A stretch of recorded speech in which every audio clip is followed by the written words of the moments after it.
Hello, beautiful people. Let's have a noise and vision check. It looks like you can hear me because I can see the little blips going up and down. Always blipping. Always blipping. Right, yes, you can hear me. Hi, Chris C. Hi, Pete. Hi, Diz. I think that's what we've got in the chat at the moment. So some lovely spanners there. Thanks, guys, for being here. I saw somebody said that it's very spicy on the Bin podcast, Chris C. What's going on over there? Let me know. Let me know in the comments. I would love to know. This is just not level. It's just doing my head in. It's doing my head in. Sorry, guys, about it not being level. It's just really, yeah. I have, thanks, Pete, for letting me know. Thanks. Hi, blah, blah. Lovely to see you. And I will get to your emails. I promise, I will get to your emails. I have had a massive clear out this afternoon of my desk. So I've got no more piles of shit around. Well, fewer piles of shit. My ring light has decided to end its life. So, yeah, I managed to get a bulb for my other lamp, so it should be less foggy tonight. Hi, Jim. Lovely to see you. Oh, thank you, Jim. You've made my day. You've made my day because I had a crap run, an absolutely crap run. Caca! Hi, Billy. Thank you for popping in. I know you're on the Bin podcast. Hi, Alexis and Draco. Lovely to see you. And I need to change that to live chat rather than top chat because I don't see everything if it's on top chat. I'm so glad that you're joining us, Alexis and Draco. Eyes on the prize. Eyes on the prize? What's the prize? Is it £1 million? If it is, great. Send me just 1,000 would help at the moment. What was the black dog thing post about? Okay, blah, blah. The black dog is depression. And this weather does not help me at all. I really struggle with the dark days. And today, I mean, the storm started last night. I couldn't fall asleep. I've got ivy on the outside of the house. And it bangs on the window. It's basically taking over the window, which I don't mind, to be honest. It doesn't bother me. I don't like people looking in my window. There's a massive hawthorn tree outside my window as well. It's huge. It's taller than my house, and my house is tall. And it's full of ivy as well. So I really don't want people looking in because there's the field behind me, dog walkers. There's a footpath going past my house so nobody can see in. Hi, Tammy. Thanks for joining. Lovely to see you. There's only one prize, independence. If you can see my breath, it's because I forgot to put the heating on. So, yeah, looks like I'm smoking. Mother Nature says hi. Right. So, yes, blah, blah, the black dog. Yeah, that's what we call it. Those of us in the know of depression call it the black dog, nipping at our heels. So yesterday I got up late. I was tired. I was exhausted. I'd had a hard runs and long runs, and my legs had been sore on Sunday evening. Fell asleep early, and when I got up, I fed the cats. I thought, no, I'm going back to bed. So I went back to bed. So you won't have seen me on the Politics Social channel the last couple of days because I was doing other stuff. And I didn't run yesterday. I thought, no, I'll take a rest day. Needed to rest. My legs were tired. Not the muscles so much, just tired. So today thank you, blah, blah. I always do look after myself. Today, I also got up late. I set my clock for 11 so I could catch a little bit of Regan Elite, which was great. I do like to check in with his channel. And and then had my breakfast and then decided, okay, I'm going to go for a run. Well, 98% humidity out there today. So I struggled with my breathing, absolutely struggled. Got to the top of the hill because I was doing my shorter run today because the woods will be just a quagmire. And I thought, I'm not going to the woods just to not be able to run. So I ran up the hill and I couldn't breathe. I just lost my breath. I was like really, really, which is not normal for me. Normally I do 2 breaths, which is 2 steps, a breath, 2 steps, a breath. So 2 steps, a breath in, 2 steps, a breath out. It's a sort of standard breathing technique, I think, that most runners use. And I just couldn't. And reached in my pocket and I had left my inhaler at home. So luckily part of my route comes back past my house. If you heard that, the cats are scrapping. They're ganging up on Florrie because she's the weak one because she's only got 3 legs, poor little thing, bless her. I've got to grab her later and give her a tablet and she doesn't like it. She knows she needs to have it, but she hates it. But anyway, so I came into the house. My old inhaler wouldn't work. That's obviously finished now. So I got my new inhaler out, took a couple of puffs of that, started running again, got up another hill halfway, like no more inhaler, got onto the flat, more inhaler, and then I just took it really, really slow. So yeah, that. So basically the rest of my run, I was very slow, a lot of walking, but I did it. But tomorrow I am hoping to get out to the forest and take a big run there because obviously I've got my race in a couple of weeks. So I need to focus on the distance rather than on the speed. One of the trolls on the Bin podcast has claimed that they work in maternity and illegals come into the USA, pop a baby out and defraud the healthcare system. Okay. Chris C says, isn't that the same old BS about our own racist views about them coming into the UK to defraud the NHS and welfare systems? Yes, they do. And you can't. You can't. I remember when I first moved back to the UK, I wanted to open a credit card.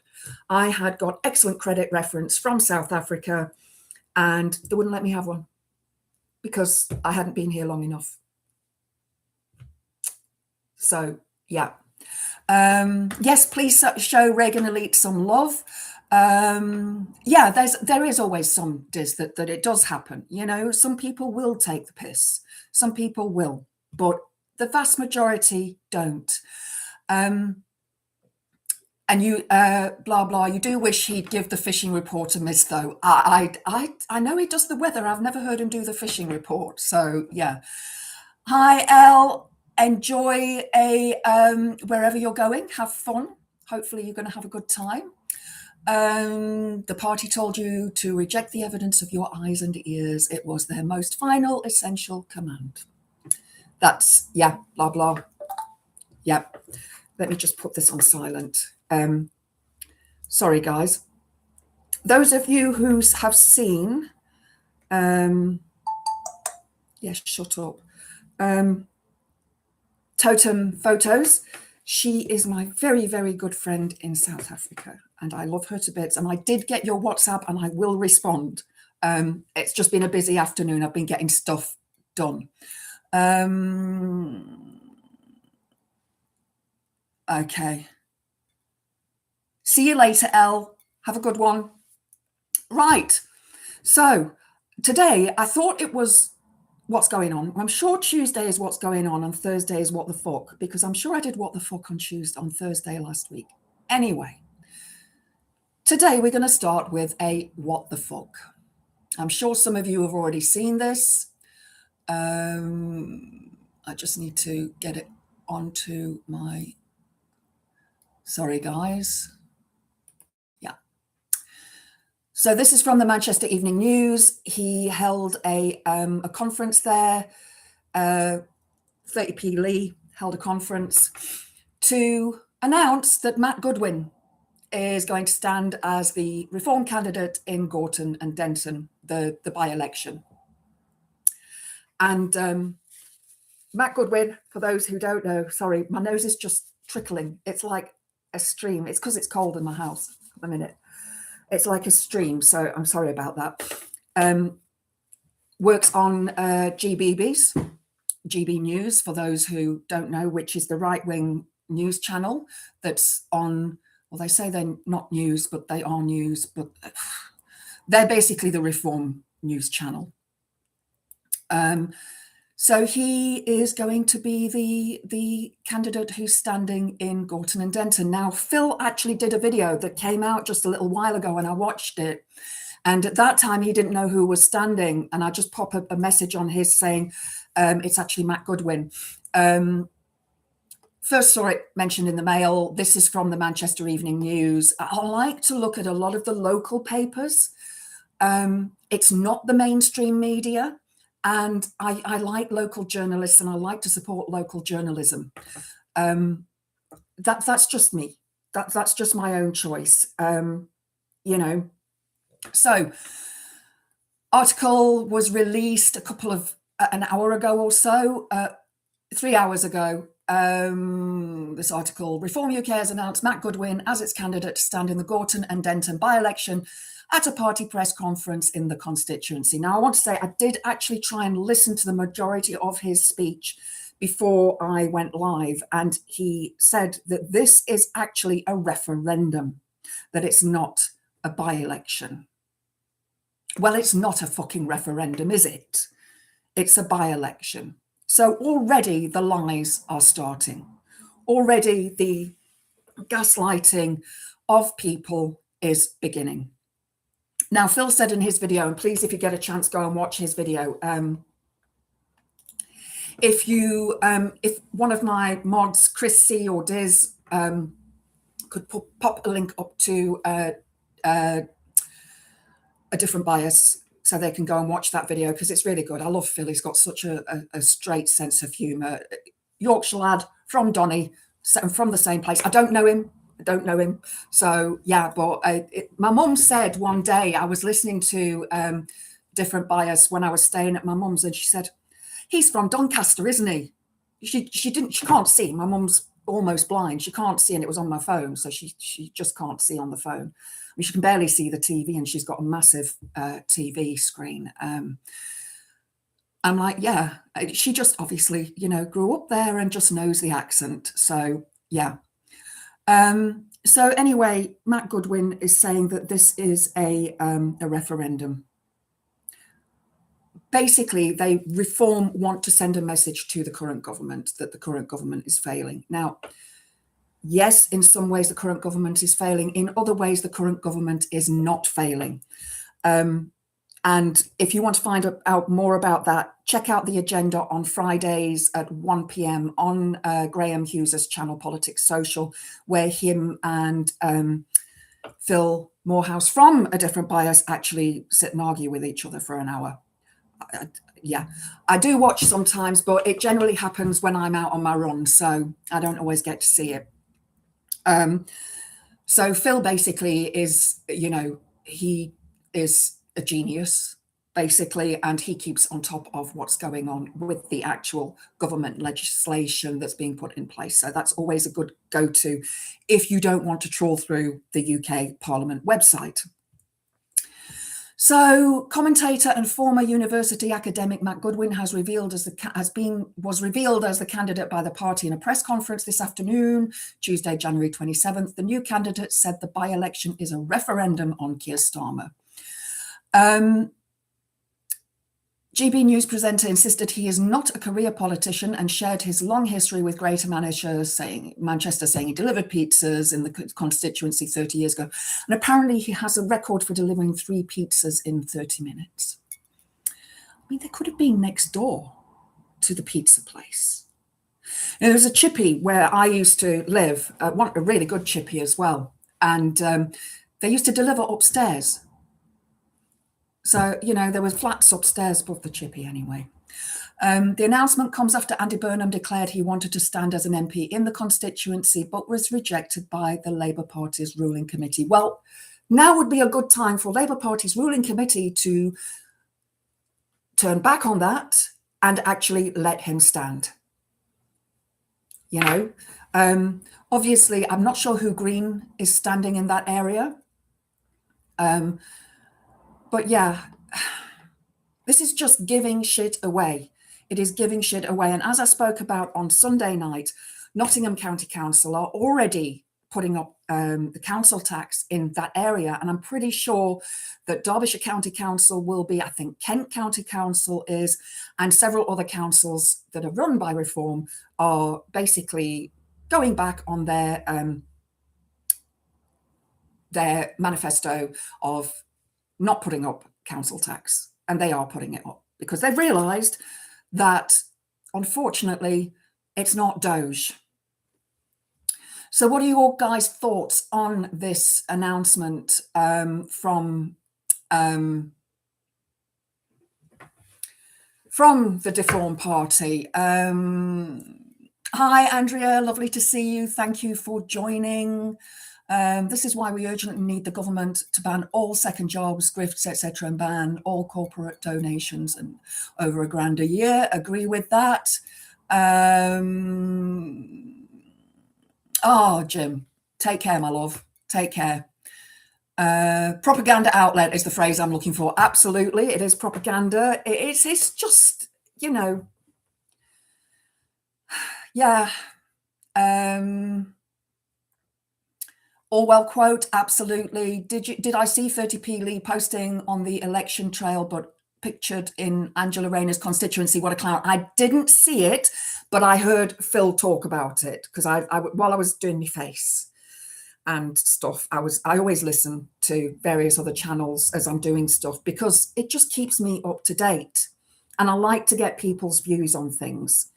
And oh, guys, if you don't watch Political Custard, please give Political Custard a follow. He's really funny, really, really funny. And his videos are quite short, so they're really easy to watch. And he talks about all of this stuff. So, yeah. The doomsday clock has been moved forward to 85 seconds to midnight, the closest to midnight since its inception. Right. That is interesting. That is very, very interesting. Can you pop us a link to that, Chris C, so I can open the link and have a look at it later when I've, when I've finished the stream. Staffordshire County Council are putting up 26-27 council tax by 3.99%, exactly the same as Nottinghamshire by 3.99%. And then gaslighted the public by saying it was still under 4%. Yeah, because the maximum allowed, I think, is 4.99%. I'm sure that's what I read the other day in the Derbyshire one, but I didn't actually, I can't remember, and I've closed down the link now. So Political Custard, thank you for putting that up. That's brilliant, guys. I do like his stuff. He's really funny. Jinx. Yeah, Jinx. You can't speak now. So, yeah. So Deform, springing that on us. I mean, they've taken all the bloody Tories. You know, it is Tory Party 2.0 with all the shittest Tories and the ones who, yeah. All the one, I mean, just, yeah. It is just disgusting. And we knew it was going to happen because we already knew that a lot of the Tories and the ones that have defected over to Reform are the right-wing Tories. So it means that the Tory party in power have in opposition have less seats than they did. And they're failing, and yet people will still vote for Reform because they think it's a new party. Meanwhile, it's got all the failed politicians and the disgusting politicians as well from the Tory party. Let's have a look. Noting watching numbers matching likes. Oh, that's brilliant. Thank you, guys. If you are watching and you haven't clicked the like button, please click the like button. It would be greatly, greatly, greatly appreciated. Share it as well with your friends, family, on your socials, and hit the notification bell if you want to find out when I upload a new video or when I live stream. Is that as in the song blah blah, or is that custard? Goodwin and Anderson referred several times in the 30-minute press conference to the issue of child grooming gangs. Yes, I did hear that.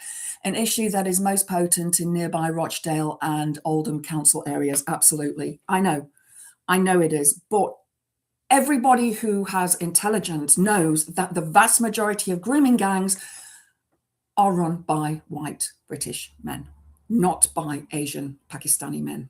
So, but they'll deny it because it fits their narrative to do that. Free link to the Doomsday Clock. Thank you very much for that. Chris C, thank you. You can't talk, can you? No, you can't. You can't. What is that song by Crash Test Dummies?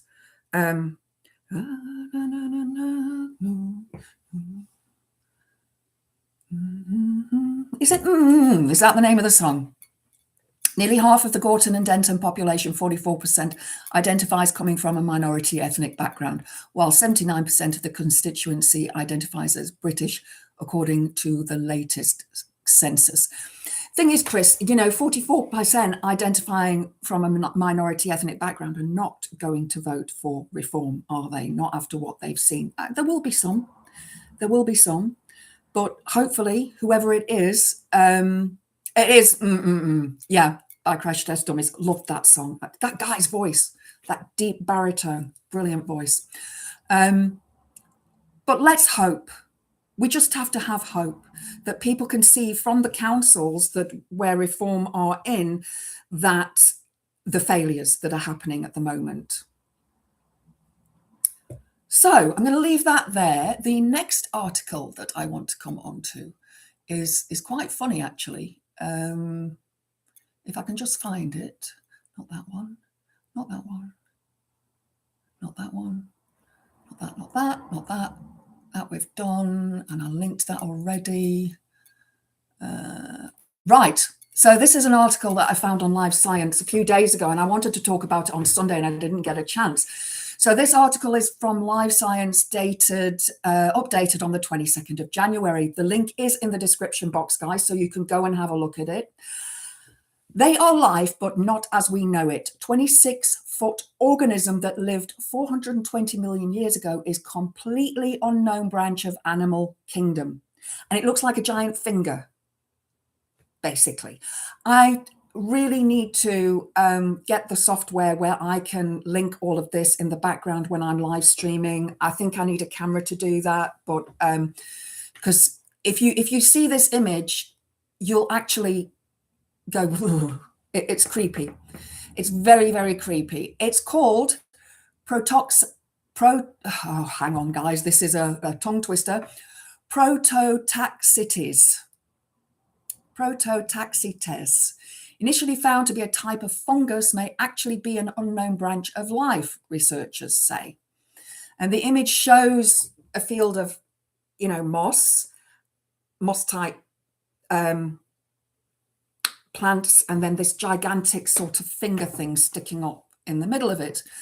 A bizarre ancient life form considered to be the first giant organism to live on land may belong to a totally unknown branch of the tree life, scientists say, or the tree of life rather, scientists say. These organisms were massive, with some species growing up to 26 feet, that's 8 meters tall, and 3 feet, 1 meter wide. Named Prototaxites, they lived around 420 million to 375 million years ago during the Devonian period and resembled branchless cylindrical tree trunks, or as I like to call them, fingers. Some of you may have seen, there is a species of fungus. I think it's called devil's fingers or witch's fingers, and it does look like fingers coming up from the earth. I can't remember the actual name of it now, but it is quite creepy. Since the first Prototaxites fossil was discovered in 1843, scientists haven't been sure whether they were a plant, fungus, or even a type of algae. However, chemical analyses of Prototaxites fossils in 2007 suggested they were likely a giant ancient fungus. And it's called a stinking mushroom. There's actually a video with it showing the finger one that I talked about that is out there in the world. Now, according to a study published January the 21st in the journal Science Advances, prototaxites might not have been a humongous fungus after all. Rather, it may have been an entirely different and previously unknown and now extinct life form. They are life, but not as we know it, Jim, not as we know it. Now, I was never a big Star Trek fan. I was of the first Star Trek with the original Captain Kirk, and I loved that show. I did when I was a kid, absolutely loved it. But you know, the ones after that, I just sort of, it just didn't gel with me. It wasn't, you know, Captain Kirk. It wasn't the same person. Hang on, I'm just scanning through this, guys. Just bear with me a second. All life on Earth is classified within 3 domains: bacteria, archaea, and eukarya, with eukarya containing all multicellular organisms within the 4 kingdoms of fungi, animals, plants, and protists. Bacteria and archaea contain only single-celled organisms. Previous chemical analysis of protaxites fossils indicated that they likely fed off decaying organisms, just like many fungi do today, rather than making their food from carbon dioxide in the air like plants. However, according to this new research, prototaxites may actually have been part of a totally different kingdom of life, separate from fungi, plants, animals, and protists. So that's really interesting, that there could possibly have been a different life form on the planet that no longer exists. And there is actually also a further picture further down in the article showing a fossilized one of these prototaxites. Thing, which was discovered in Rhymney, Aberdeenshire. So all my Scottish patriots on the channel, there you go. It was discovered in Aberdeenshire. So you've got those things around you, anybody who lives in Aberdeenshire. The interior was made up of a series of tubes similar to those within a fungus, but these tubes branched off and reconnected in ways very unlike those seen in modern fungi. 407 million year old Rhymney chert were chemically distinct from contemporaneous fungi and structurally distinct from all known fungi. So have a look at that article with all the creepy pictures. I tell you, those plants that don't look like things that we know today really, really, really freak me out. Hang on. For some reason, I'm on the wrong YouTube page. There we go. There we go. Let's have a look at some comments. Where's Pagan when we need him? This is right up his street. He will know about it, I'm sure. He's wise on that, Pagan. He is. He is. I do love his stuff. I do love his stuff. Andrea, it's your kind of news. Dead man fingers. Yes, thank you, blah, blah. That's it. It is very creepy looking thing. It's a very creepy looking thing. It's breaking news. Hobbycraft issues full recall of asbestos tainted children's play sand. Oh my God. How did that get past health and safety inspection? How? But at least it's being recalled. At least it's being recalled. I was reading an article last night actually about, no, it wasn't an article. It was in the book that I've been reading for over a year now, Invisible Women. And it mentions, there's a whole chapter on nail technicians in nail bars and how they suffer from specific illnesses from the chemicals that they use in the products because there's insufficient ventilation and so on, and how that affects their bodies and eventually causes things like breast cancer. So I thought that was really interesting that, you know, that it's a woman problem, because men generally do not work as nail technicians. So that was quite interesting that these problems that affect women are not investigated by science. Doctors and scientists won't investigate them because they generally investigate things that relate to men. So, for example, just the famous one that you know of is seatbelts in cars. have always been tested on male dummies, not on female dummies. So the positioning of the seatbelt for ladies with larger chests, when I had a smaller chest, it was okay, but now it sort of sits in between. And it's, you know, you can imagine if you're pulled forward, that's going to interfere with your boobs. And, you know, any sort of huge knock on the knockers can cause boob cancer. But also another part of this this chapter that I was reading was the police women are given the same size vests, stab vests, as men. Same size stab vests as men. So you can imagine a woman who's got bigger boobs has got this vest and she's got to fit the boobs in, so it's compressing the boobs. And also, because of that, it's higher than it should be, leaving her midriff exposed. So a police woman is going to suffer more, the possibility of more injuries if she is confronted with a knife attack.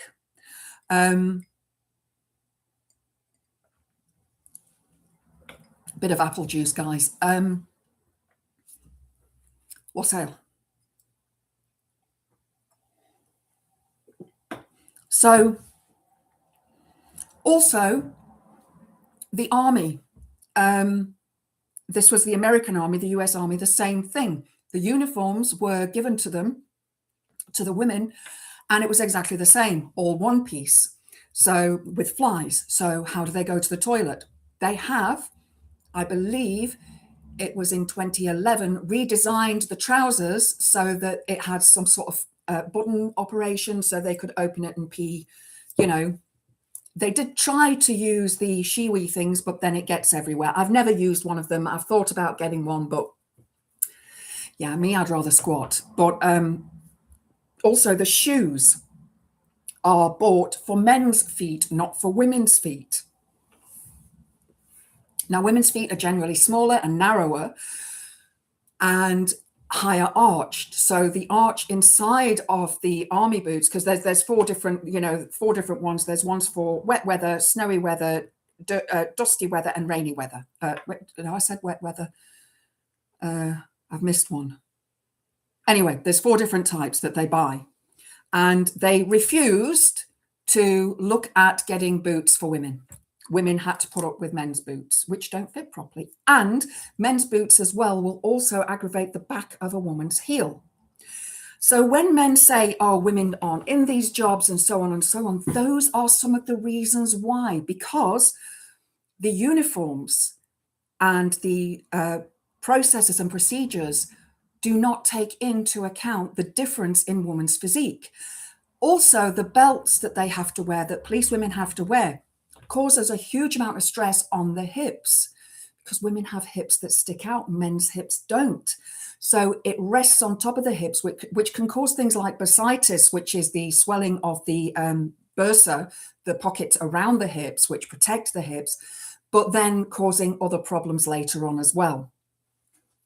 So yeah, just some information for you there that when we look at men's jobs and women's jobs, how women are basically kept out of men's jobs due to these kind of things. Is it deliberate? Well, the army refused to buy boots for women. I would need to investigate the UK army and see what they do. But, you know, the police stab vests, that was here in the UK. Let's have a look at some comments. Deep Space Nine was my favorite Star Trek. I especially liked any episode dealing with the Ferengi, as they were a hyper-capitalist and sexist lot. Okay. Hi, Liz Allen. Thank you for joining. I never watched it. Again, I never watched them. It was the original Star Trek for me. Indie, says Pete. Oh, it's done that thing where everything jumps up. Sorry, guys. Who's talking about boomers like that? Not all boomers. We say not all boomers. Quark kept that show going. Star Trek Voyager, The Next Generation, then Deep Space Nine, then Picard. I do like him. I think he's a brilliant actor. But again, I tried to watch the one with Michael. Her name was. I watched a couple of episodes, but it just didn't grab me. I don't know. I think in the UK, it's a fairly decent split with nail techs, but more are Vietnamese and often trafficking victims. So there's another layer of oppression there. There is, Andrea, and that was something else that was mentioned in the book as well, Invisible Women, you know, that it is a lot of women that, and they have no rights, and they're paid, I think it was something like £1 an hour. So they would need to work a certain amount of hours to earn a certain amount of money. And the regulations that are lacking in these businesses, and it comes to the gig economy as well, when, you know, people who are working in the gig economy, you know, your Uber drivers, your Amazon drivers, those who are, you know, through an agency to go and work in a warehouse when they are needed, they have no holiday pay, no sick pay. Although I don't think sick pay is a thing here, but that, you know, if they're not working, they're not earning. And they have, and it's been done deliberately, and it needs to end. The gig economy needs to end so that all workers' rights are protected. It's not fair. I mean, I've been self-employed prior to this for a very long time, both here and in South Africa, and doing my own tax returns and so on. And you had to work all the time. You didn't get holidays. You know, that's it. You couldn't take a break because your rent on the building still had to be paid. You know, you're not earning money from your clients at the time.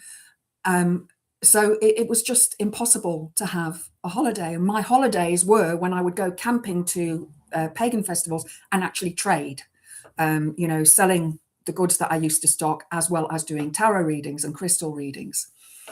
I think inhaling ground up nail all day doesn't help. Absolutely, blah, blah. That was another thing that they talked about as well, the filing of the acrylic nails, because that is, again, it's potent and it causes lung problems. And again, all of these things have been overlooked by occupational health and safety. They're not included. Same with uniforms and equipment in the private security industry too, Draka. Yeah, I can imagine that. I can believe that. Stab proof. Oh, it's gone. It's gone. I hate it when it does this. Stab proof bra. It's the old meme about female RPG game characters, armor made real. Yeah, that's another thing. That's another thing that bugs me.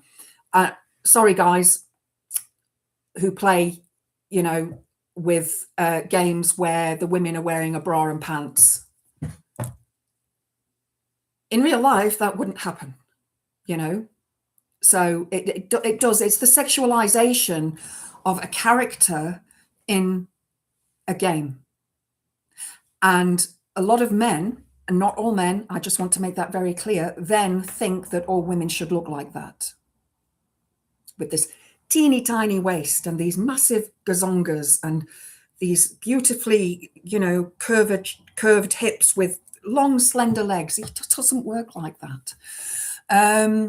Witchy low-tech request, you need to make a card with not all boomers on it for situations when boomers get targeted for arseholeness.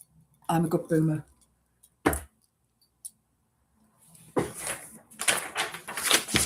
Your wish is my command. Where's my black?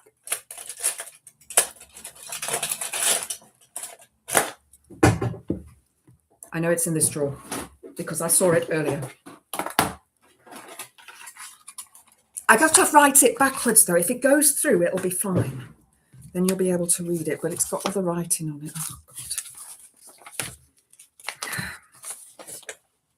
No, I'll have to do it for next time, Pete. I'll make up a whole load of, you know, signs that I can hold up.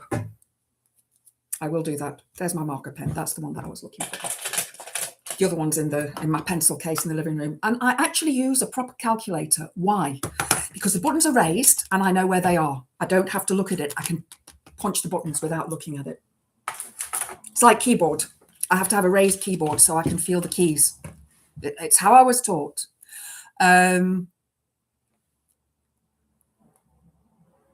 Chris C, just read as in I'm a good boner. Okay.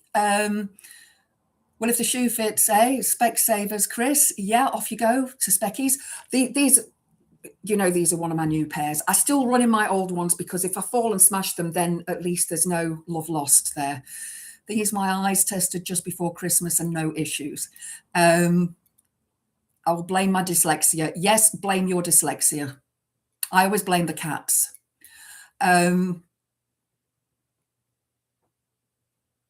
Oh, nice. Well, at least you got a free cheeseburger out of it, Chrissy. Lots of leather and lace, no lenses. Sorry, Pete, if I could do it right now, but my actual blank paper is over in the printer. I don't have any here, so I do apologize. Hi, Mithril, thank you for joining. Lovely to see you.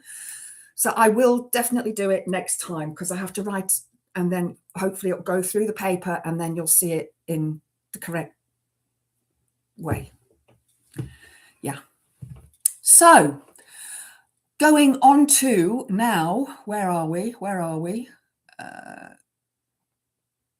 The overlooked survival strategy that made us human. This is from Science Daily, January 19th this year. It's from a paper,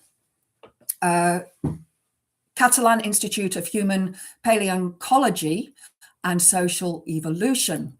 Long before humans became master hunters, not master baiters, our ancestors were already thriving by making the most of what nature left behind. New research suggests that scavenging animal carcasses wasn't a desperate last resort, but a smart, reliable survival strategy that shaped human evolution. Carrion provided calorie-rich food with far less effort than hunting, especially during hard times, and humans were uniquely suited to take advantage of it, from strong stomach acid and long-distance walking to fire, tools, and teamwork. So we can eat roadkill. Does anybody remember, what was it called? That, oh my God, the eating one, where they would go to each other's houses and each would prepare a meal. I can't bloody remember the name of it now. Come dine with me. Come dine with me. And there was one woman on there, she was a bin surfer, and she was a bit of a hippie. And also the food that she presented was roadkill and stuff from bins. I don't have a problem with it. I keep stuff in my fridge way past its sell-by date. I'm still here. I'm still alive. So come dine with me. Thanks, Chris. Chris, McDonald's, not all burgers. It was a McDonald's. Oh, yeah. You know, you talk about McDonald's. I know they're like cardboard, but every now and again, I just crave that cardboardness. But I do like the cream egg McFlurries. They are my favourites. But have you seen how the cream egg, the McFlurries have now shrunk in size? You get the baby ones, and then you get the baby ones that have shrunk from the original size. It's very sad, very, very sad. I do like those cardboardy spoons, though, that come with them. I do like those. I think they're pretty good. Yeah, but there's something addictive about McDonald's, and it's totally not nutritious at all. Totally not nutritious. The only foodstuffs that get binned on their use-by dates are milk and bread. Yeah. Is that from the shops, Chris C? Is that at the actual supermarkets, or is that the stuff from your own fridge? I mean, milk will last a few days longer if it's being kept cold on its way to the shop, and if it's been kept cold on its way to delivery, because I get my food delivered. I'm a bit antisocial and I suffer with a bit of anxiety and do not like going into shops.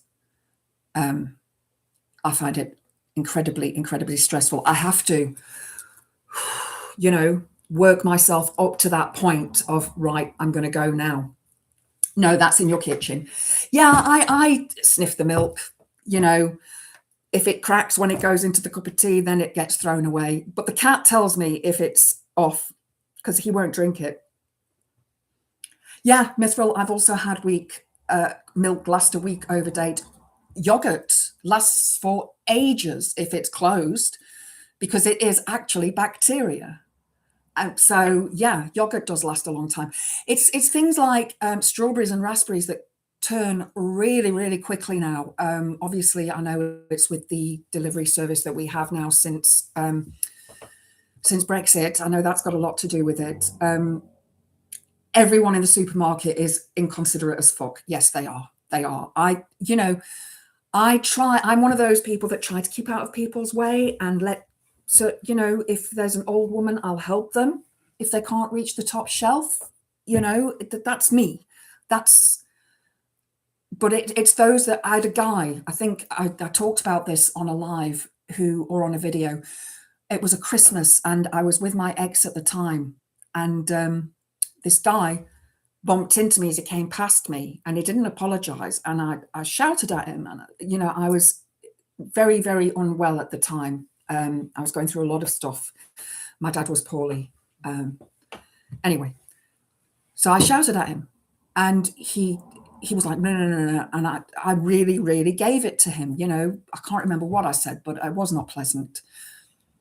So my ex came running over to him and apologized for me telling him off because he bumped into me. Instead of my ex coming up to me and saying, are you okay? What happened? He went over to him.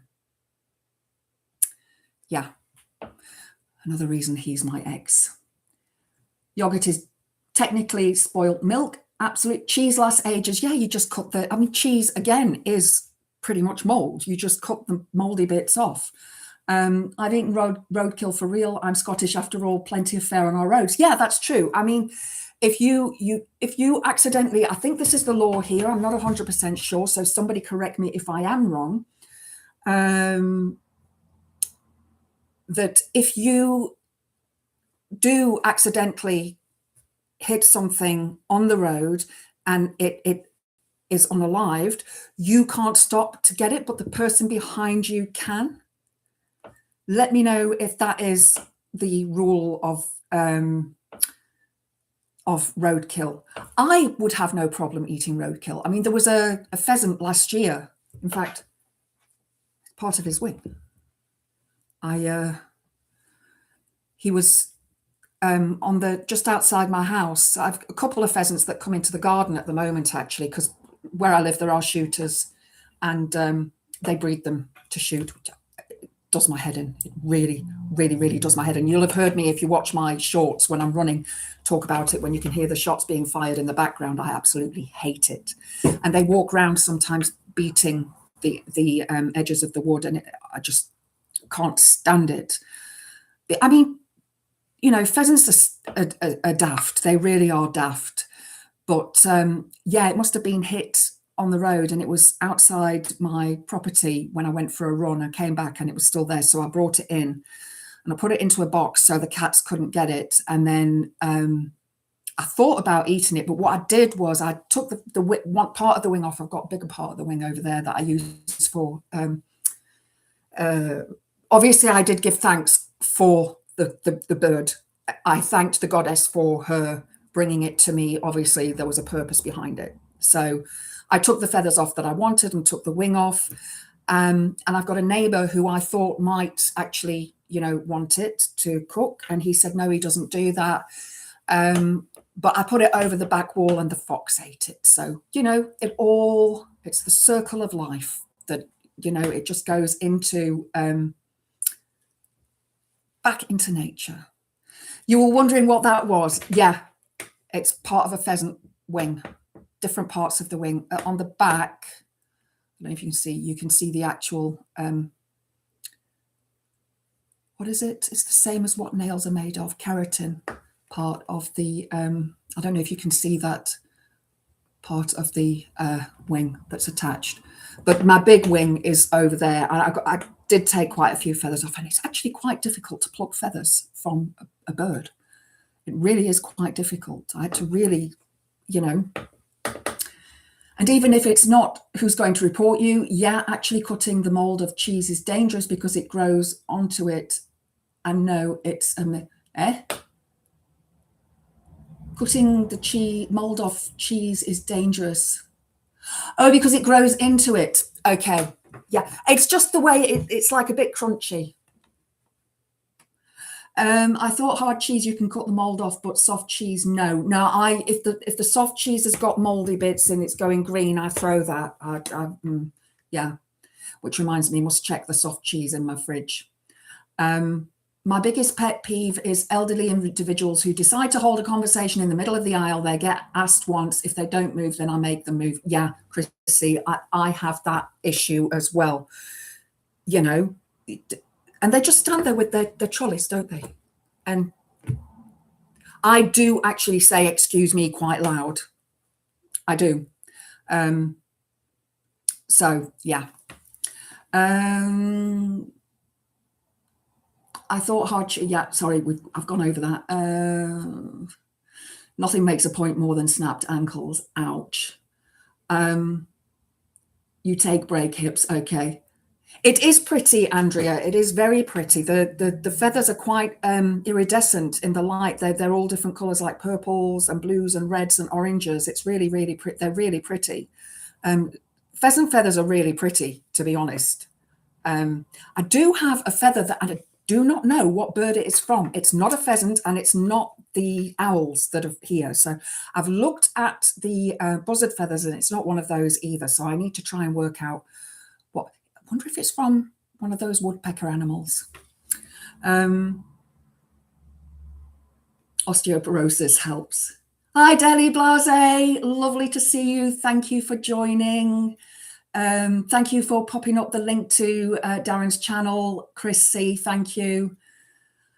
Andrea, I said, excuse me, to an old couple going up the escalator. The man loudly said, stroke patient. I felt rotten. Yeah, that, you know, but at least you said, excuse me.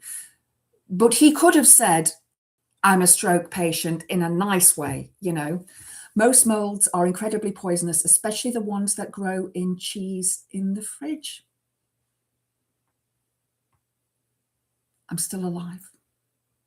What about if it's cooked? What about if you toast it? Or it's on, you know, you grate it and it's on like top of a cottage pie or a pizza. When I was young, I saw a Lady Amherst's feathers, and the colours are really amazing. Wow, where did you see that, Mithril? That sounds amazing. Green rarebit. I haven't had rarebit for ages. I do like that. I remember when first moved into this house, the grill didn't work. Eventually, I think it was about a year later, we got it repaired. The people who look after this house don't, you know, they're very slow at repairing things, because the house is going to be demolished. I don't own it, I rent. The house is going to be demolished to build a roundabout for the new estate that's supposed to be built behind here. That was 10 years ago. So anyway, the first thing I did was have cheese on toast. Oh, I can have cheese on toast now. I have to remind elderly when they harp on about respect that respect is a two-way street and this has to be earned and is not a right. Exactly. Exactly, it's not a right. You know, I was taught to respect my elders. That is, you know, I think your generation, Pete, the boomers, and my generation, Gen Xers, were taught to respect elders. And forgive me if I'm wrong, guys, I'm not a millennial, but we're millennials. If you are a millennial and you want to answer that, please go ahead and answer that. A place called Beacon Fell, near where I live, it's also a Chinese import like the common pheasant. Ah, interesting. I will Google afterwards and have a look at them. Right, I'm going to go on to the next article that I found for today, and it's all about archaeology. And this, oh, I wanted to get my book. Hang on a second, guys. Where's my book? My book, my book. Bloody hell. Can never find it when I want it. It's always the same. Hang on. Get my torch on.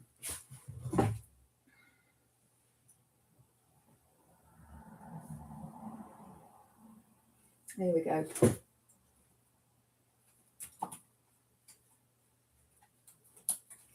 There we go. This is the one that I was looking for. Sorry, guys. Sorry you get to see the back of my head. Pompeii. I had to go to Pompeii. It was a massive thing for me when I was in Italy. I think possibly because of Susie and the Banshees' song "Cities in Dust," which is about the Pompeii when Mount Vesuvius exploded. So this article is all about ancient graffiti in Pompeii that proves humans never change. I'm pretty sure that when I was there, and you go to the there's like the old prostitution houses, that there was an image of a cock and balls on the wall. Let me just scan through here. I wanted to do this before I actually went live and I completely forgot. Sorry, guys.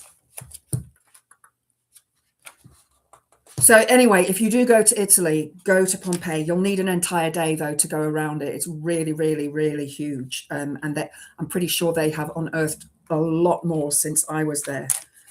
And this little book has got a map in as well. So it was very handy while I was there.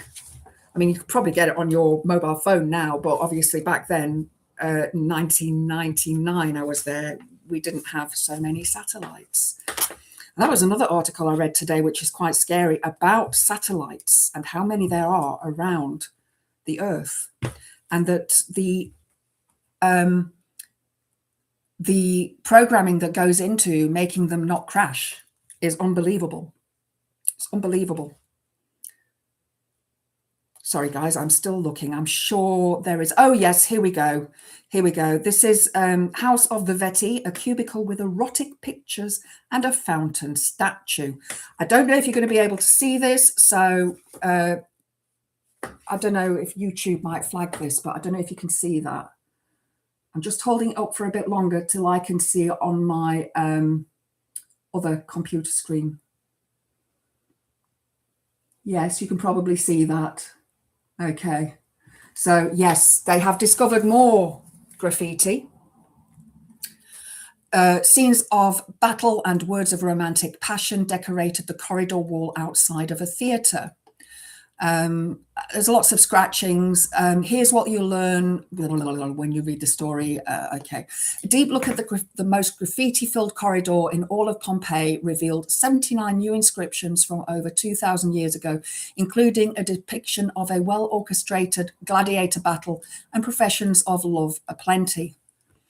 A pair of researchers examined the plaster-covered walls of a 90-foot-long corridor connecting Pompeii's theatre district with the main Via Stabiano Road, which boasts the most densely clustered graffiti in the city, located near Naples. The street art has all been preserved by ash from the eruption of Mount Vesuvius that buried Pompeii in 79 Common Era, freezing the once bustling city in time. While the graffiti-filled passageway was first discovered over 230 years ago, researchers from Sorbonne University in Paris and the University of Quebec in Montreal, in collaboration with the Archaeological Park of Pompeii, embarked on the Corridor Voices project, which aimed to dive deeper into the history with the help of modern technology.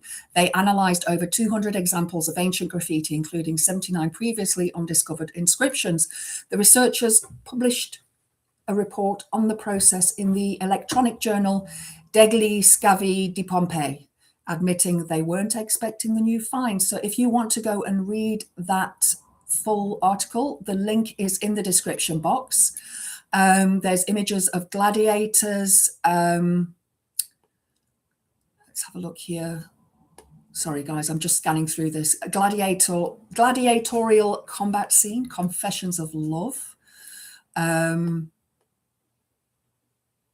One inscription reads, "I'm in a hurry, farewell my Sava, make sure you love me." Another offered a heartfelt plea for love from the slave Methe, who loved Cresto, asking for the goddess Venus to be kind to them so they could live in harmony. There was also a shortened Erato, loves, with the rest of the sentence lost to time. Of course, what would graffiti be without vulgar insults? One example, Miko Kyo Kyo or Chao Chio Chio. Oh, so it could be Michio Chio Chio. You broke your father's stomach while he was defecating. Look how Miko is.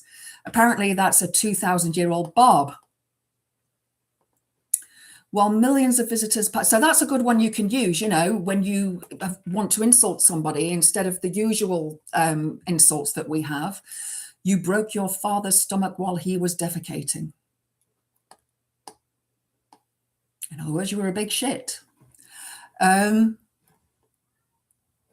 I can hear my cats meowing. They have been fed and they have all had their bits, but it's now knee time. They now want to sit on my knee, but I've now got to have my dinner. So yes, that's all interesting about archaeology. Has anybody been to Pompeii? Has anybody been over to Pompeii?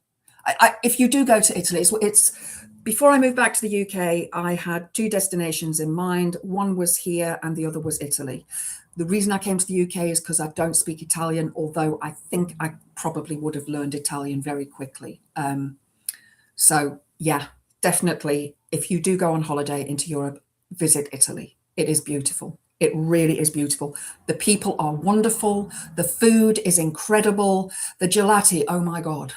Oh my God. If you go to Florence and you go to see the Statue of David in the piazza there, I can't remember the name of the piazza now, but there was a little gelati shop on the corner as you walked in from the marketplace, and they serve ice cream in like little sort of cardboard things, cardboard bowls. I was like, oh, I'll have a large. Oh my God. It was huge. It was like, I couldn't eat it all. I had to throw some of it away. I was just so disappointed in myself that I couldn't eat it all, but it was delicious. So yeah. What I did do as well while I was there, instead of going to, you know, you get the sort of normal restaurants that are in the main area, but I went into all the little restaurants that were downstairs in hidden areas where nobody speaks English and everything is Italian, and just sort of, okay, I know what that is and I know what that is, so I'll have that and order off of the Italian menu. And it was great. It was great to go into restaurants like that, you know, these proper Italian people sat there, you know, old people, and looking at you like, you're not Italian. Best food ever. Best food I've ever eaten in my life is in Italy, definitely. And I did go to Venice as well. Although Venice is very, very expensive. It's a beautiful, beautiful city. But there were too many people there. It was really packed. Whereas in Rome, there was a lot of space to move around. Let's have a look at some of the comments before I head off. Fecking hell, he's rock hard. He certainly was. The vast majority of satellites are owned by Moscow. Yeah, they are. And that's what it was actually talking about in that article. I will pull that up for either Thursdays or Sundays. Oh, this Sunday I won't be doing a live stream because it is in bulk. It is one of my sacred days. So I will be doing ritual and meditation and all sorts of things. I will be, though, tomorrow doing Witchy Wednesday, where I will talk about the Sabbats, which is what Imbolc is. Yule is a Sabbat, Samhain, which is Halloween, is a Sabbat, Ostara, which is Easter, Beltane, which is May Day, Midsummer, which is Litha, and so on. I will talk about what the Sabbats are and how we celebrate them. That would be a brothel, Witchy. Thank you, blah, blah. I couldn't think of the word. But some of the bed, you know, when you go into them, they're all very small and they all have like these little rooms, and they must have had curtains over them. Maybe they didn't, I don't know, but because the Romans of that time were quite, you know, open about what they did. And the beds, though, they were like, you know, stone beds. So I hope they had comfortable stuff on top of them for the actual ladies of the night there. Hang on, I'm just going back up the feed. Right, here we go. Here we go. Andrea, I very much respect your elder, but I feel I need to because a lot of my Gen Z are so rude to older people. Yeah, I have noticed that. There must be a reason, and I would like to look at that from a social aspect, and it might be something that I look at in the future as to why the different generations are like that. I think it probably has a lot to do with the culture of being online, the online culture that we have now. Also, the way that children are brought up now. I was reading an article earlier on, it was just like a meme that came up somewhere, saying, a bad parent is this and a good parent is that. So a bad parent will be somebody who spanks their child and so on and so on and so on. Now, as a child, I was spanked. My parents were from the generation before the boomers, which I think was the silent generation. And I was born as a Gen Xer. So there was a there was a gap. My parents were older when they had me. So the bad person is the one that spanks the children. The good person is the one that psychologically manages the children and teaches them. I do not agree with smacking children. I do not agree with it. I do not condone it. It is disgusting, and I think it's wrong. But I also think that with our modern lives, that there is very little. And I'm not saying in all cases, because I'm not a parent, so I don't have the experience to say this, but I do think that a lot of children are not given the parenting that they should be given.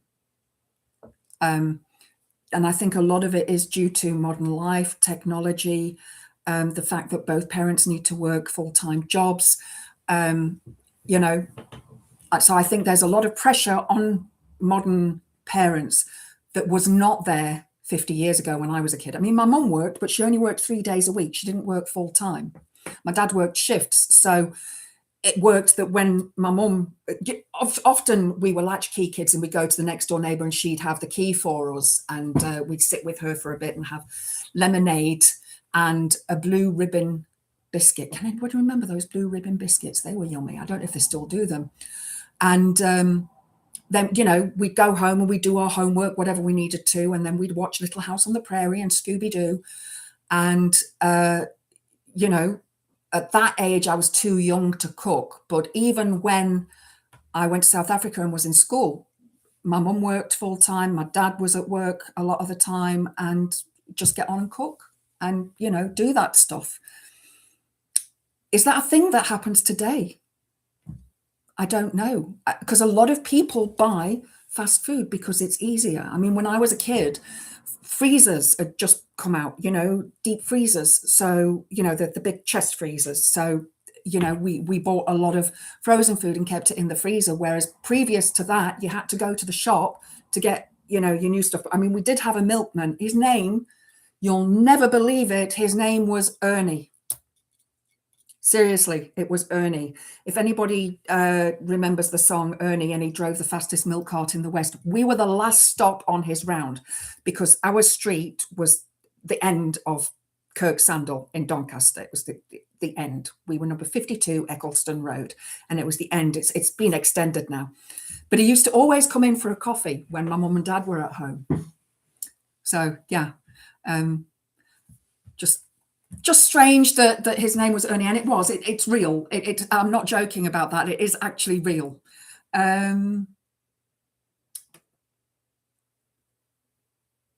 Okay, sorry, I'm just looking here at some of the comments. How many local sports organisations have the resource to provide PE facilities to schools, not to mention the safeguarding headache? How do we get onto that? Hi, Kirsty. Lovely to see you. Thank you for joining. Yes, just a quick reminder, if anybody would like to support the channel, the link to my Buy Me a Coffee is pinned at the top of the chat.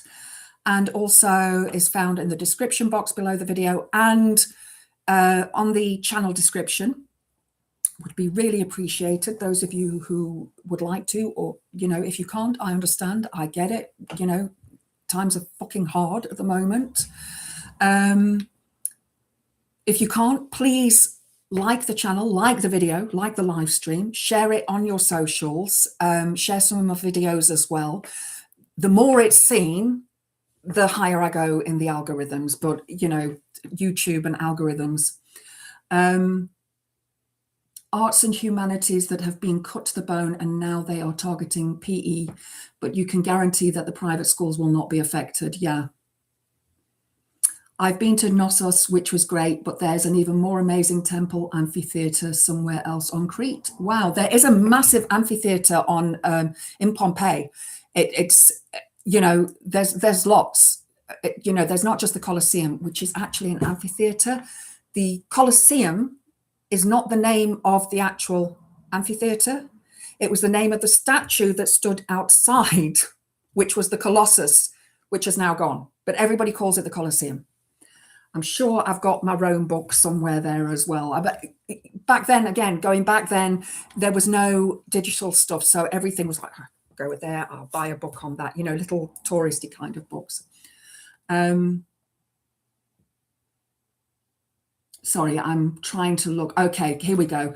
Just seen some worrying news. It looks like the Department for Education is planning funding cuts for PE in schools and are looking for partnerships with sports bodies to deliver at least 2 hours of PE.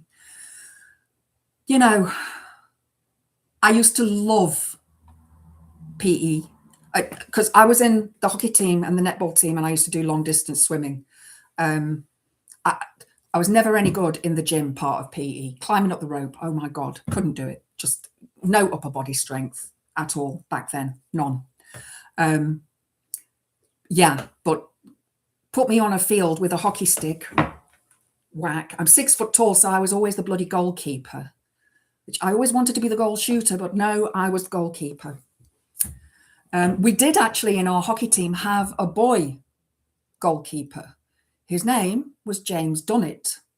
And if it had been done, he'd done it. Him and his brother. His brother was quite a lot older, and he was a punk, you know, the early punk era. And we're like, they were like the people, scary. But he was a lovely lad. It's the Labour Party way, private investment and payback for years and years. More heart and stroke pressure on the NHS. It really winds me up how out of touch and bought the current Labour Party is. Okay, I read that. Okay, read that. Their yachting, fencing and shooting will remain unaffected, obviously, because they're rich and wealthy, and the daddies who fund the places have probably got a yacht or two. How many local sports organisations have the resources to provide PE facilities to schools, not to mention the safeguarding headache? I actually used to teach yoga at schools and I had to pay for my own DB check. Obviously, I had to be insured. It was my own insurance, which was with a company called, begins with a B, Balens. They're one of the best for the kind of work that I did, teaching yoga, doing Reiki treatments, doing tarot. They sort of, you know, covered all of that stuff and really, really good insurance as well. So perhaps they will outsource some teaching to, you know, some PE to people who are self-employed, which would be a good thing. Yes, the silent generation. Thanks, Chris C. Corporal punishment doesn't work. It has been proven time and time again. It doesn't. When I was in school in South Africa, we got jacks. Boys got jacks on their arse. We got jacks on our hands with a ruler. Did it bother me? Not really. Not really. I was always in trouble at school. But they hated me because, oh my God, I've always been a goth. One day I shall talk about that, but not today. They fuck you up, your mum and dad. They may not mean to, but they do. They fill you with faults they had and add some extra just for you. Yeah, blah, blah, absolutely. A lot of parents aren't giving the children either. Yeah, that's it. You know, we act and are and behave the way our parents behaved. It is, especially from the years of 0 to 8, that is our formative years when we pick up what our parents do. But some of us have the ability to recognize what is wrong and make those changes. So always remember that some of us have that ability. And I think a lot of people who have high empathy see that and work with that. That's my second pet peeve, a screaming kid on the bus and parent, often a young mom, sat on their phone. Pay attention to your kid. Yeah, it winds me up. It does wind me up. I see people walking with their phone, just walking. Then they're just looking at the phone. I think to my mothers with the pram and the kids and the dog, and they're just on their phone. I think, oh my God, what are you doing? Why aren't you spending your time with your children, enjoying what's around you? Which poem do we love? I show it to people and they ask why I don't want kids, and that's vanished now. I never wanted kids. I was the kid who was behind with the overweight kids and the asthmatic kids with your heart condition. Bless you. My sister was not into sports. She was overweight. They put her on a special diet, and she doesn't like fruit. And part of her diet was fruit. And when she didn't eat it, she had to sit outside the headmistress's office. This was in England, and until she ate the fruit. So I didn't know this. It came out a few years later. Anyway, my mum was washing her school clothes. And she says, "What's this on your sleeve? Have you been wiping your nose on your sleeve?" Said, "No." I shoved the fruit up my sleeve so it looks like it's eaten. Then I throw it under because we had those temporary school buildings, you know, those like porter cabin things. And she said she threw it underneath those because she didn't like it. See, I didn't like sprouts. I still don't like sprouts, but she could eat an entire plate of sprouts. Sorry, guys, I have missed quite a few comments here. 6 foot. Yeah, I'm 6 foot.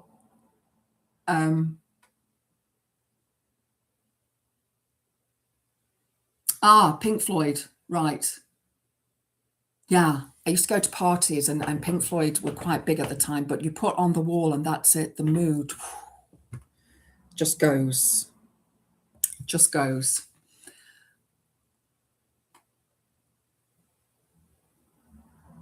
Colossus. Is the Colossus in the British Museum by any chance? I don't think it'd fit, to be honest. Sorry, guys. Oh, has Elle come back? Hi, Elle, you back? Hope you enjoyed whatever it was you were doing. Just going through some of the comments before I head off for the evening. I've actually gone through. The only one that I didn't look at is one that I will talk about in a minute. Blah, blah, 6'2". Mithril, I was an overweight kid with asthma, hated PE, never got over the bullying from the teachers. Yeah. What I don't like now, though, is you get a trophy for participation. Now, okay, this, you know, when I run and I run a race and everybody gets a medal, that's part of the fee that you've paid for racing. You know, you've achieved something that is quite challenging. And yeah, so, but, you know, I don't know. What do you guys think about that? Do you think that giving kids a medal just for participating in a sport, I think there's a certain part of encouragement there, but does it encourage them to go on and be better at what they do? I mean, some people are good at sports, some people are good at academics, you know, some people are good at arts and crafts and that kind of thing. You know, that's, I think when we're in school, that is where we learn what we're good at. And some people are good at everything. And it's really frustrating and annoying.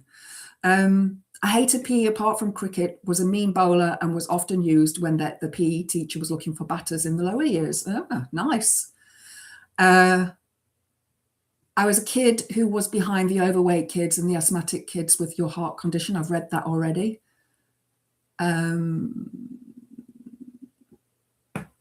Oh, it's done its thing again.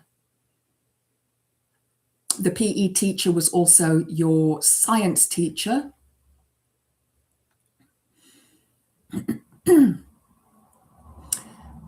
They'd squeeze it in somewhere witchy, possibly next to the Pantheon marbles. Yeah.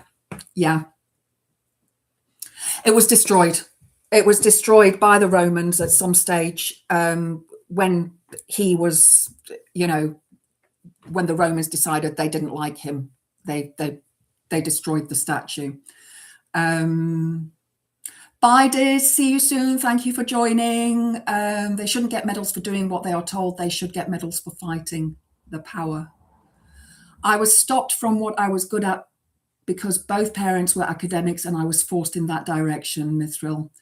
Trump was given too many medals. Absolutely. Yeah. That's the elites, though, for you. Those are the people that are rich and the ones that have temper tantrums. And I mean, we talked about this the other day. He is the man that is causing all of the wars and encouraging all of the wars around the world. The history of the brothel is heartbreaking, Andrea. I see that comment there. I'm going to have to look that up. I'm pretty sure it is heartbreaking, though, because, women being forced into being a woman of the night, the oldest profession on the planet. So this is something that came up on my Facebook earlier on today. It's from a group called Women Have Upped Their Standards, Now Up Yours. And the person who's put it in says, "Oh, fuck the men in the comments." So the meme says, "No man is independent as long as he depends on women for cooking, cleaning, childcare, emotional support, healing, etc. No man is a sole provider as long as women's unpaid labor provide for him. No man is a protector as long as he still protects the patriarchy." So I actually completely agree with that, because the man is there because the woman gave birth. Yes, okay, the woman was, inseminated with the seed. So I'm going to go to the actual comment section on the page that it's from, if it will let me. There we go. If I can scroll down and find it. Sorry, it's got a whole load of stuff on here. I can do it on my phone, but I can't do it on, I hardly use my laptop for Facebook anymore. So here are some of the comments from men. Let's have a look. Sergey says, "No woman is independent until she has constructed an oil rig and knows how to extract oil in the middle of the sea." And remember, this goes back to what I was talking about at the beginning, is that women were not allowed to work in those jobs. They were told, we're not allowed to do those jobs. Only men can do those jobs.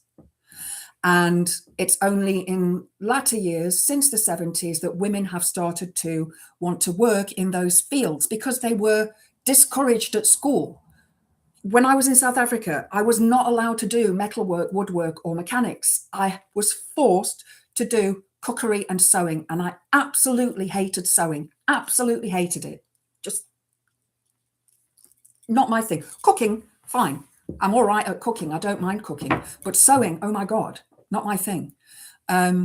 So now women can do those jobs. And it comes back to, again, what I said earlier, is that the overalls that women wear, that are given to the women on those oil rigs, are overalls that have been made for men, just in a smaller size.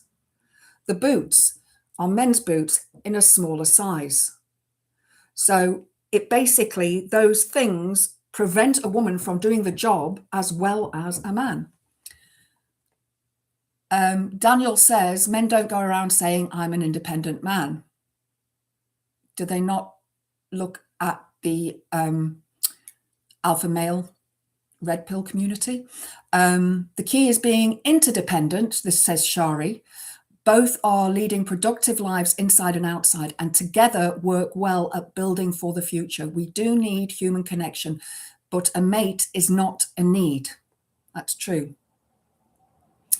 Leo says, women stop using anything a man created for a week, and we men will stop using anything a woman created for a week. Guess who will have it tougher? Well, Leo, you wouldn't be on the internet. You wouldn't be typing. You wouldn't have Wi-Fi. There's quite a lot that you wouldn't have.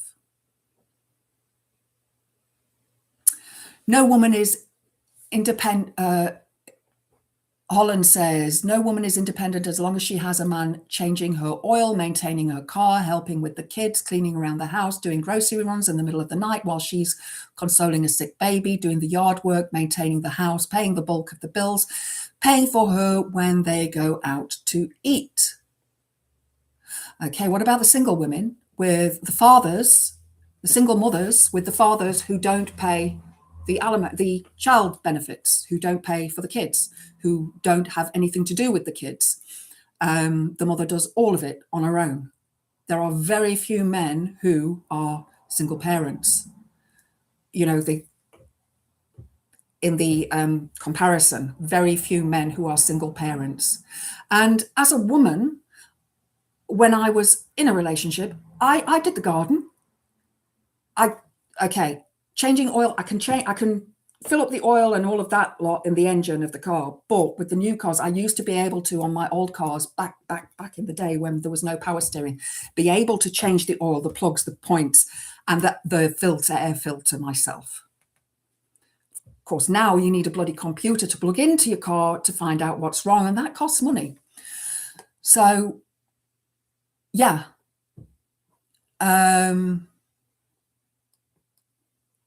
It's unpaid labor if your man pays all your bills for you, ladies. Well, I've always paid my own bills, whether I've been in a relationship, married or single. So, you know. So there's just some comments for you. No woman is independent unless she can mow her own lawn, fix her own roof, pour her own concrete, build her own sheds, doesn't know how, jumper cables or tire ironwork. I have jumper cables in my car all the time. I have one of those battery chargers in the garage that you plug in. I mow my own lawn. I actually maintain my lawnmower as well. In winter, I turn it over and I clean the blades and spray them with WD-40. Pretty sure I could pour my own concrete and build a shed. I'm pretty good with a hammer and nails. So, yeah. I think that I know I'm sort of having a dig at men here. But the men that come on these things and complain are men who know that they are in the wrong. Because a man who accepts that a woman can be independent wouldn't even be bothered by the meme.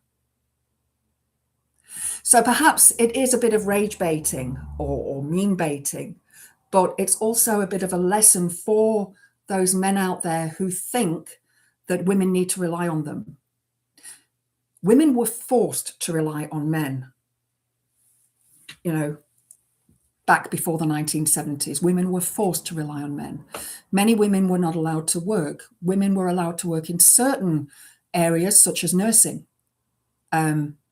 you know, childcare, servants, maids. But men did the bulk of the work. Women were not allowed to. And the rich women were definitely not allowed to work. They were sold to the man, you know, who was the Lord's, you know, another Lord's son, to keep the money and the generation going and make sure that there was enough money in the future. Whereas the peasants were, you know, could marry whomever. But if the woman was pregnant and not married, it was a sin. And going back even further, many of those women who were married, were not married and pregnant, were unalived. So I could talk about feminism all day, but I'm not going to talk about it anymore.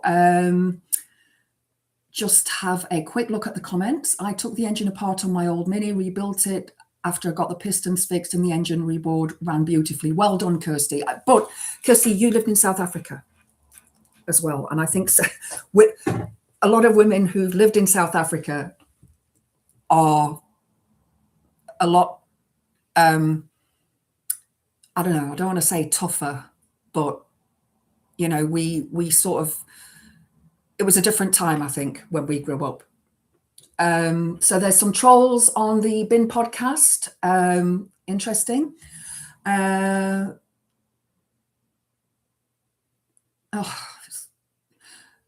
when I had my motorbike, I'd constantly have things mansplained to me quite often by men that had never even owned a bike. Yeah. Yeah. It's annoying. It's annoying. Pete's Music, it was a 1968 Mini though, not any of the new computerized stuff, just a basic engine knowledge and a Haynes manual. That's it. I mean, now you can obviously on your, you know, YouTube, how to change a light on my car, you know, because the lights are in a stupid position on this. I've got a Ford C-Max. It was my dad's. I inherited it after he passed because a few weeks before he passed, my car blew up. That's a whole other story. Currently telling one dipstick about the similarities between ICE and the Nazis. Yep. I've also worked on them. Not the easiest engines to work on either. I've got a modern Mini convertible. If it breaks, it's garage time. Yeah, a mate of mine, he's really good with fixing cars. He also took apart a Mini completely, numbered everything and put it back together again. In the old industrial North, it was normal for both parents to work. Often the eldest girl was deputized to be in charge of the other kids. Absolutely, Draco. Yeah, absolutely. I was in charge of my sister. I mean, we weren't that, you know, I mean, I'm 57, so I'm 57 in April. She's 55 in April. So yeah, that is what happened. The mothers worked in the cotton mills and in, you know, that kind of industry. And it was hard. It was a hard life. It was a very, very hard life. But women weren't paid. Mind you, men weren't paid back then either. My granddad told me he used to work down the pit and he earned, I think it was $1 for a ton of coal for a, you know, what are they called? Can't remember, the cart of coal, the coal bin thing in the mine. And he had a bad knee because he mined on his knee with a pickaxe. That was his, you know, that's what he did. So there we go. It is, oh, goodness me, I need to eat something. Can I just say it's unfair comparing Nazis with ICE. At least the Nazis didn't hide behind masses. They carried out their atrocities. That's true. That's true, Chrissy. And the new UKIP logo, you know, what can I say? What can I say? I commented on, I think it was one of Political Custard's videos about it, that he'd done a video on reform and not reform, UKIP and the new logo. And I said, you know, they beat up some guy in the street because he called them Nazis, which they are. But, you know, we can accept being loony lefties, but why can't the far right fascists accept being called fascists and Nazis? Surely they'd be proud of it. Anyway, guys, I'm going to head off. As I said, if you would like to support the channel, you can do so by buying me a coffee. The link is at the top of the comments and in the description of the video and in the page description. If you would like to subscribe to the channel, that would be wonderful. Please click the like button as well. Show some love. And I will be back tomorrow evening at 6 p.m. with Witchy Wednesday, and I will be talking about Sabbats and what they are and how the Christian world stole our Sabbats. Although I don't think they stole our Sabbats, not necessarily stole them, but utilized them for their own means. So hopefully see you tomorrow evening at 6 p.m. Take care. Have a wonderful evening. Blessed be. Mwah.